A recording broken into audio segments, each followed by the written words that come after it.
তুমি তো একা একা কাজ করো, তো আমাদেরও পেপারে দুই একটা নাম টাম দিও, খালি একা একা পেপার করলে হবে? কিন্তু আলটিমেটলি ওনার কোনো কন্ট্রিবিউশন নাই আমার কাজে। চাইলে তো আমি আমার কাজে ওনার নামটা দিতে পারি না। মানে উনি আমাকে কি কন্ট্রিবিউট করছে আমার সায়েন্সে?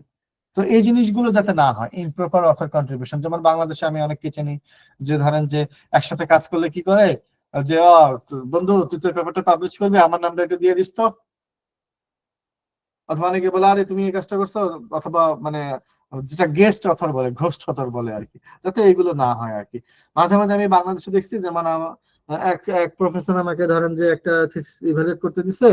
তা আমি দেখি যে ওখানে ওরা একটা এক্সপেরিমেন্ট করছে এরকম যে পুকুরের মধ্যে তারা গোবর দিচ্ছে, গোবর দিয়ে তারা মাছের গ্রোথ দেখছে, যে কাউডাং এর ইফেক্টটা কি। তো তারা ডাটাগুলো এভাবে প্রেজেন্ট করছে যে গোবরের সাথে মাছের প্রোডাক্টিভিটি একবারে R² 1 চলে আসছে।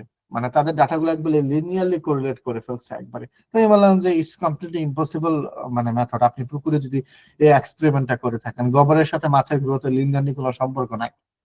তা আবার পুকুরের মতো জায়গা, আপনি যদি ট্যাঙ্কে করতেন ইটস কমপ্লিটলি ডিফারেন্ট। তাও হয়তো কিনা সন্দেহ। তো বাংলাদেশের ডাটা মানুষজন অনেকেই ফ্যাব্রিকেট করে, অনেকে ফলসিফাইড ডাটা প্রেজেন্ট করে, যে জাস্ট ভালো রেজাল্ট দেখানোর জন্য, যাতে এই জিনিসগুলো না হয়।